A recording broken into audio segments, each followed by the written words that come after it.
Vamos começar mais um quadro Pergunte ao Médico dos Homens. Então você pergunta e eu respondo. Geralmente a gente seleciona as melhores perguntas que tem aqui no YouTube e no meu canal do Instagram.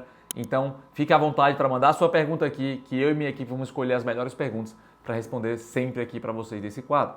Para quem não me conhece, eu sou o Dr. Eduardo Miranda, sou médico urologista pela USP, com especialização em medicina sexual em Nova York, nos Estados Unidos, e criador do desafio Máquina de Prazer na Hora H em 21 dias. Então, se você ainda não está inscrito nesse canal, se inscreva agora mesmo, ative as notificações e deixe seu like, que é muito importante para fortalecer o nosso trabalho.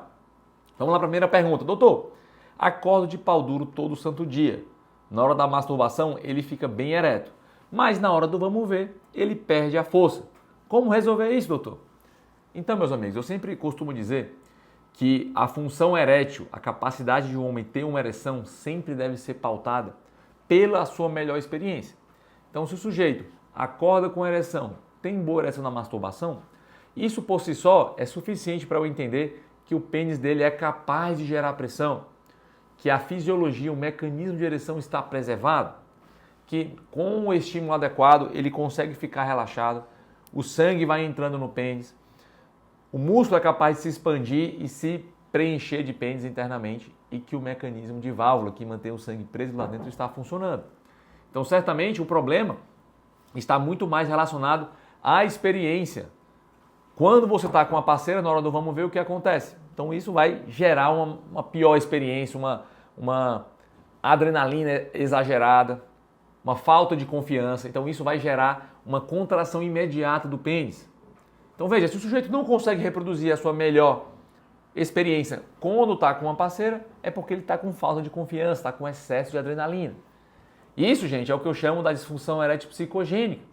Eu costumo dizer que todas as disfunções erétil, não importa se você tem um problema de fluxo de sangue, se você está tomando algum medicamento ou se está com a testosterona baixa, mas no dia que o sujeito falha a primeira vez, sempre entra em cena um pouco de adrenalina e todo mundo vai ter um componente ali de falta de confiança, de problemas psicológicos associados, pelo menos. Para resolver isso aí, a gente tem que trabalhar em reconstruir a confiança, em trazer de volta a tranquilidade, a mesma tranquilidade de quando ele está sozinho.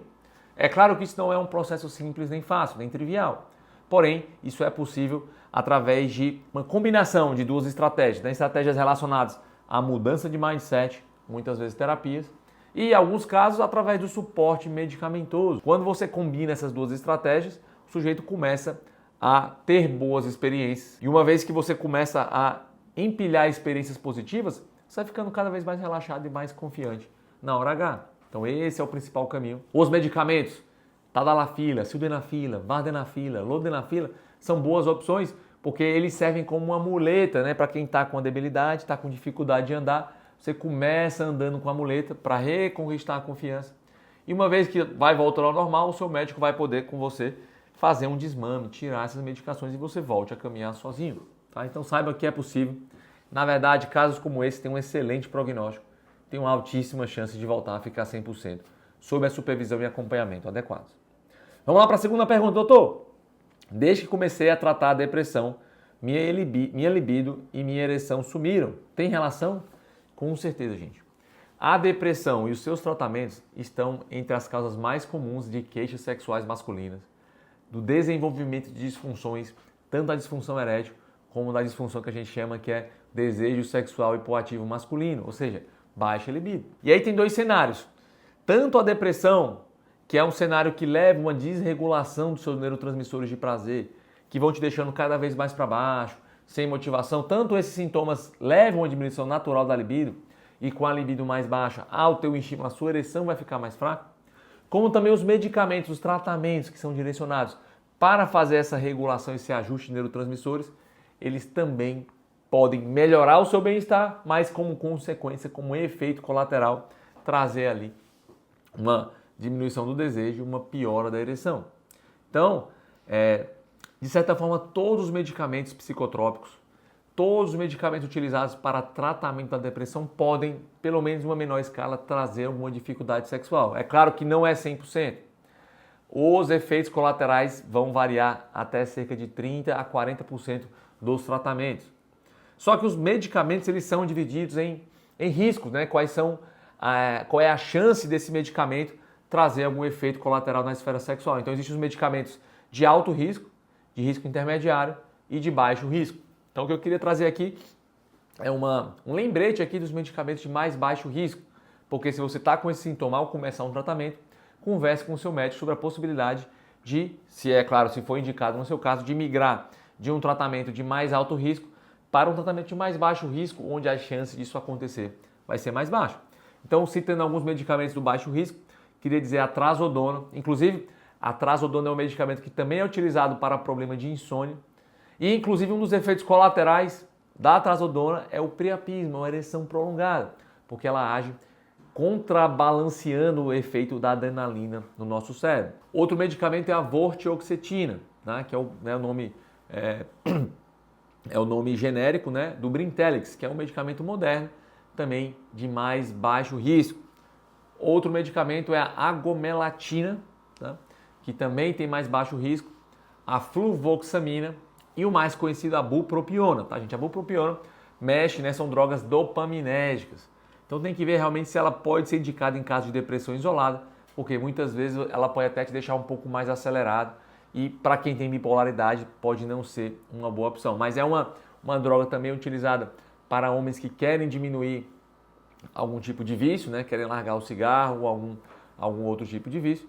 E certamente para casos selecionados pode ser uma opção de tratamento para depressão com o baixíssimo risco de você desenvolver alguma disfunção na hora H, certo? E a última pergunta de hoje, gente, é a pergunta: doutor, exames normais, mas o amigão não sobe, o que pode ser? Então essa talvez é uma pergunta muito recorrente que eu tenho, uma das mais comuns, que o sujeito faz exames de sangue, faz exames gerais, exame de abdômen, ultrassonografia e não encontra nada, mas ele sabe que não está normal. Então, gente, o diagnóstico de disfunção erétil, ele é feito através da avaliação clínica, através da história do paciente. Os exames gerais, eles não são capazes de perceber pequenas nuances. Muitas vezes, como eu falei, é um problema de origem psicológica isolada. Muitas vezes é um problema de origem vascular, alteração de fluxo de sangue. Geralmente, quando os exames de sangue chegam a dar alterações significativas, é que o problema já está grave. Então, o fato de você ter uma disfunção erétil e os exames ainda estão normais é bem melhor, é bem superior do que quando eles estão alterados. Muitas vezes as pessoas direcionam muito o exame para a parte da testosterona. É claro que a testosterona, quando está baixa, é uma das fontes importantes de disfunção erétil, mas estando normal é ainda melhor. Então, nesse cenário, você precisa buscar investigar outras causas que não estão relacionadas aos exames, como as alterações psicológicas que eu já mencionei, alterações vasculares, muitas vezes uso de medicamentos. Além disso, existem exames um pouco mais sofisticados, como o exame de Doppler peniano, que é capaz de avaliar o fluxo de sangue para o seu amigão, para que você consiga ter uma abordagem, um entendimento mais específico do mecanismo de funcionamento da ereção e, eventualmente, tentar reverter e controlar os fatores de risco que podem estar contribuindo. Tá? Mas o fato de os exames estar normais não quer dizer que você não tenha disfunção. É claro, é um bom sinal que a sua disfunção talvez seja menos grave. Mas muitas vezes, muitas disfunções graves psicogênicas têm exames, sempre são normais, porque o problema não é de cunho orgânico. Daí a importância de você passar com um médico especialista para tentar diferenciar problemas orgânicos, problemas psicológicos e quanto é o contribuinte de cada um. E lembre-se, não é porque os exames estão normais que também está tudo bem com o seu amigão. É preciso de uma avaliação mais aprofundada. Gostaram desse vídeo? Então, meu amigo, deixe seu like e um grande abraço. Até o próximo vídeo.